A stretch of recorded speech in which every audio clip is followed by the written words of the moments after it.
niyo po akong tawagin, Teacher May.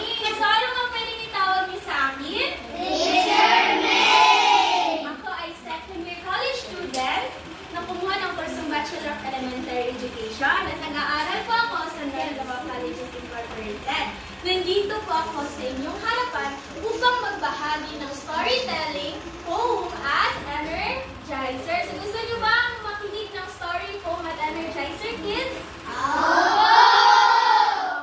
So bago tayo magsimula sa ating gawain, inaanyayahan ko ang lahat sa pagtayo para sa ating panalangin. Sinong gusto mag-lead ng prayer? Tayo po lahat. Inaanyayahan ko ang lahat sa pagtayo para sa ating panalangin. Sinong gusto mag-lead ng prayer? Yes, ikaw na. Mag-lead po ng prayer. Sige, ako na lang. So let us pray in the Father, the Son, and the Holy Spirit. Lord, thank you for this wonderful day. Sana nabagay niyo po ang bawat isa sa amin.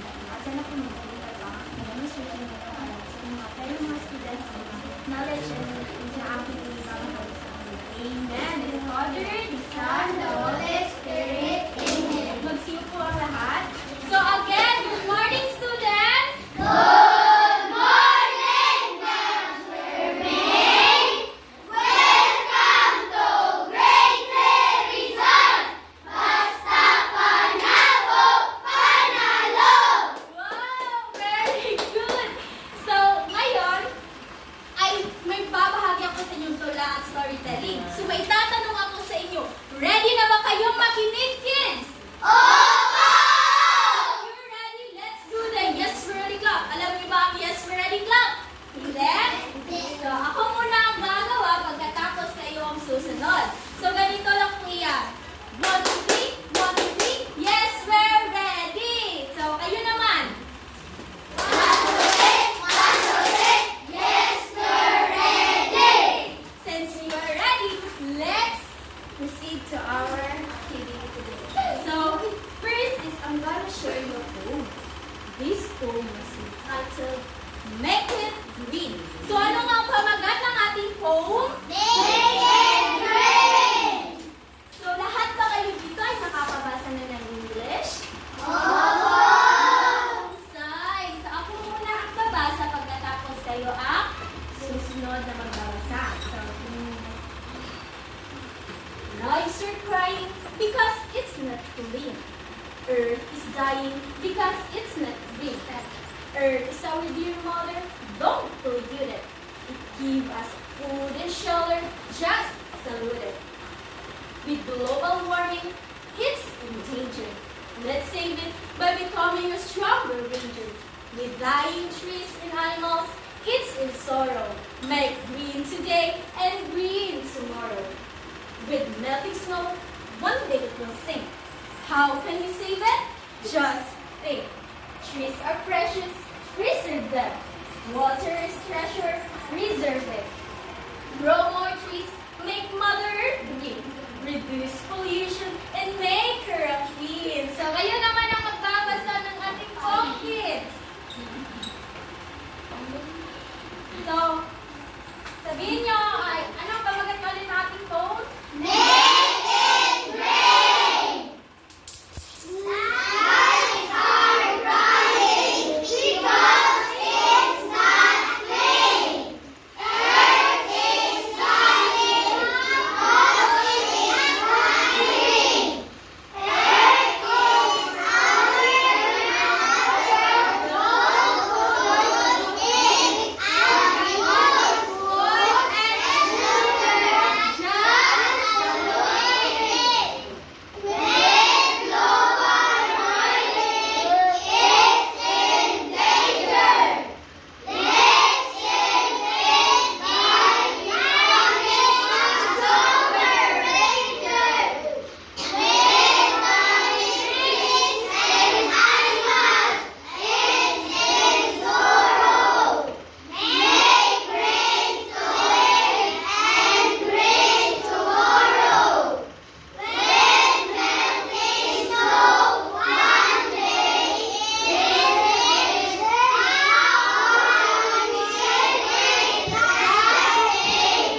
alagaan natin ang ating inang kalikasan.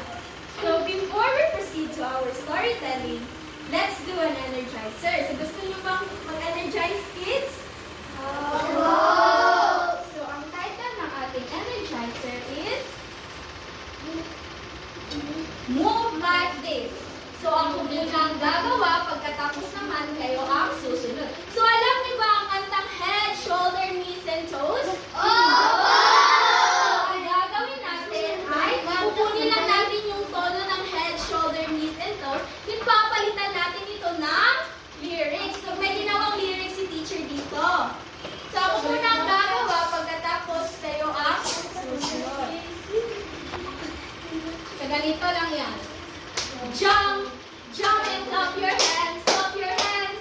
Jump, jump and clap your hands, clap your hands. And turn around and march your feet. Jump, jump and clap your hands, clap your hands. Slide, slide and wave your hands, wave your hands. Slide, slide and wave your hands, wave your hands. And shake your hands and make a dance. Slide, slide and wave your hands, wave your hands. So kayo naman ang gagawa. Tayo, tayo ang lahat. So, sabayan niyo si teacher ha. Okay, go. Jump, jump and clap your hands, clap your hands. Jump, jump and clap your hands, clap your hands. Turn Around and march your feet. Jump, jump and clap your hands, clap your hands. slide. Slide and wave your hands, wave your hands. Slide, slide and wave your hands, wave your hands. And shake your hands and make a dance. Slide, slide and wave your hands, wave your hands. So, nagustuhan niyo ba ang ating energizer? Opo! So, magsiupo na ang lahat. Ngayon, ay pupusin na tayo sa ating storytelling. So, ang pamagat ng ating storytelling ay 7 Days of Creation. So, sinong dito maalam na sa 7 Days of Creation? Hindi niyo ba kayong malalaman niyo ang 7 Days of Creation? So, in the beginning, God created the heaven and the earth. The earth was empty, formless, and dark. That the Spirit of God was there. On the first day, God said, "Let there be light." Then God saw that the light was good. Then He separated the light from the darkness. God called the light day and the darkness night. So, on the first day daw, ang ginawa daw ni God ay day at saka night. Kaya merong liwanag at meron ding dilim. So, ano nga ang ginawa ni Jesus on the first day? Day at saka night. So, ano nga ulit? Day and night. So, kailangan nyo makinig ng mabuti dahil pag may tatanong si teacher ng question din, meron na siya ibibigay sa inyo. Gusto niyo ba yung reward? Opo! So, ano nga ulit yung ginawa ni Jesus on the first day? Day and night. On the second day, God said, "Let there be space to separate the waters from heaven from the waters of the earth." God called the space light. So, on the second day daw, ang ginawa daw ni God ay siniparate niya ang waters from heaven from waters of the earth. Kaya merong sky. So, ano makikita niyo sa sky? Yes, very good, clouds. So, on the second day daw, ang ginawa daw ni God ay sky. So, ano nga ang ginawa ni God on the second day? First day. On the second day, on the third day, God said, "Let the water beneath the sky flow together in one place." So dry land will appear. God called the dry ground land, and the water ceased. Then God said, "Let the land sprout with every sort of plants and trees." And God saw that it was good. On the third third day daw, ang ginawa daw ni God ay land. Then sa land, nagtanim siya ng different kind of plant and trees. Magbigay nga kayo ng halimbawa ng plant. Pamela, ano pa? Flowers, ang pagita. So ginawa daw niya ni Jesus on the third day. So ano nga ulit ang ginawa ni Jesus on the third day? Land at saka plant. So ano nga ulit yun? So in the first day ay day at saka night. On the second day, on the third day, land at saka plants. So on the fourth day, God said, "Let the lights appear in the sky to separate the day from the night." God made two great lights, the sun for the day and the moon for the night. And God saw that it was good. So on the fourth day daw, ang ginawa daw ni God ay sun at saka moon. And sa moon, merong mga stars. So ano nga ulit ang ginawa ni Jesus on the fourth day? Husay. So on the fifth day, God said, "Let the waters swarm with every fish and other life. Let the sky be filled of birds of every kind." And God saw that it was good. So on the fifth day daw, ang ginawa daw ni Jesus ay birds at saka fishes. So magbigay nga kayo ng halimbawa ng birds. Alimukot. Kalapati. Isda.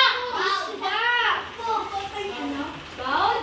Yes, ginawa daw ni Jesus ang birds on the fifth day. So magbigay din naman kayo ng halimbawa ng fishes. Shark. Ano pa?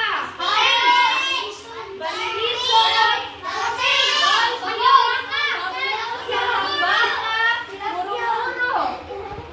Ano pa? Pantat. Yes, ginawa daw hindi fish ang lechon. Animals ang lechon. So, on the fifth day daw, ang ginawa ni Jesus ay birds at saka fishes. So, ano nga ulit? On the fifth day? Birds at fishes. So, on the sixth day, God said, "Let the earth make every sort of plants and trees."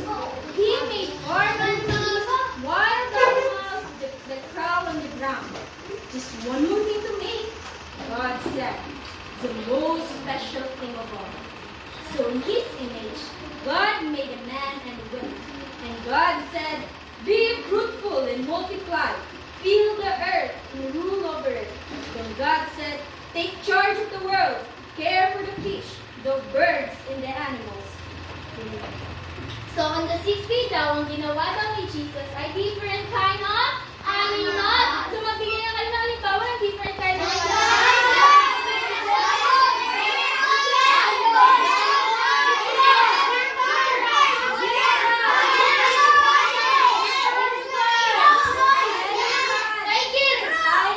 So ginawa daw niya ni Jesus ang mga different kind of animals on the sixth day. So ginawa daw yan ni God on the sixth day. So then, nagawa din si God ng tao at saka ng tao. Kilala niyo ba ito?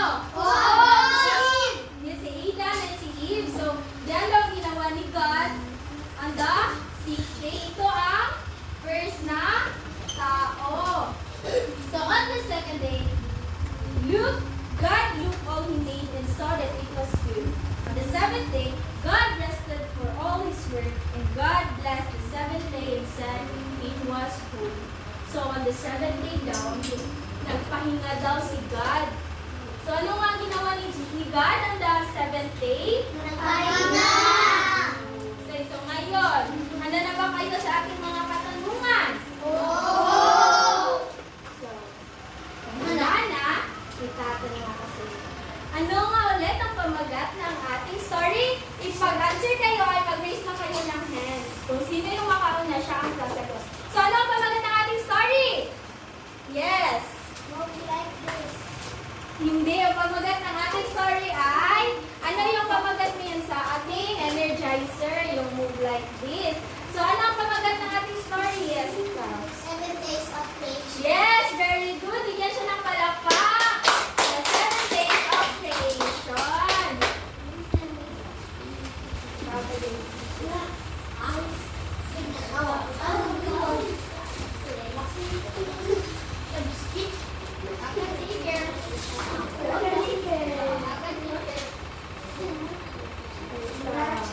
So ngayon, in the second question, anong araw ginawa ni Jesus ang day at saka night?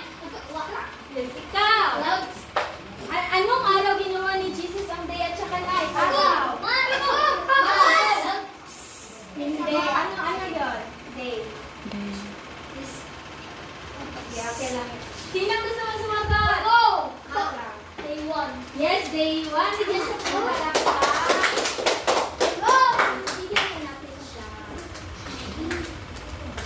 Day 1 po ginawa ni Jesus ang day at saka night. So, anong araw ginawa ni Jesus ang different type of animals na nangatao ang unang tao? Yes, ikaw. Day 6. Yes, day 6. Mahusay. Bigyan siya po ng palakpak.